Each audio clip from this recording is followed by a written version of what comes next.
এই গাড়িটার মেন কে আছে, গাড়ির দায়িত্বে আপনি আছেন। শুরু করতে কিন্তু পাওয়া গেল মদের বোতল।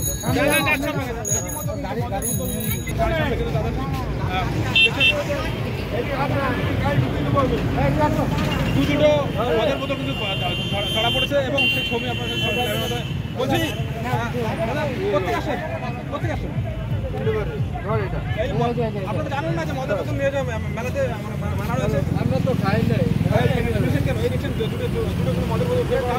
এবং চেকিং শুরু হতে না হতেই কিন্তু এভাবে পাওয়া গেল এবং ধূপগুড়ি থানার তৎপরতা এবং জলপাইগুড়ি জেলা পুলিশের নির্দেশে কিন্তু এই চেকিং করছে এবং মদ কিন্তু যারা নিয়েছে তাদের হাত ধরে জলে না নয় কেন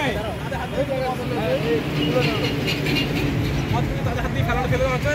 আমরা সেই ছবি আপনারা দেখালাম লাইভের মাধ্যমে। একজন দেখছেন যারা মদ নিয়ে এসেছে তাদেরকে কিন্তু তাদের হাত দিয়ে মদকে ফেলানো হচ্ছে, সেই ছবি দেখছেন সবাই লাইভের মাধ্যমে। মূলত জলপাইগুড়ি জেলা পুলিশের নির্দেশে এবং ধূপগুড়ি থানার উদ্যোগে গতকালের যে বিভিন্ন দুর্ঘটনা ঘটেছিল সেগুলো এড়াতে কিন্তু এবার এই পদক্ষেপ। দেখছেন মদের বোতল কিন্তু হাত দিয়ে যারা নিয়ে এসেছেন তারাই মদ ফেলে দিচ্ছে। এরা বলছে তারা কুন্ডিবাড়ি থেকে আসে। আমরা সেই ছবি আপনাদেরকে সঙ্গে লাইভে দেখাচ্ছি।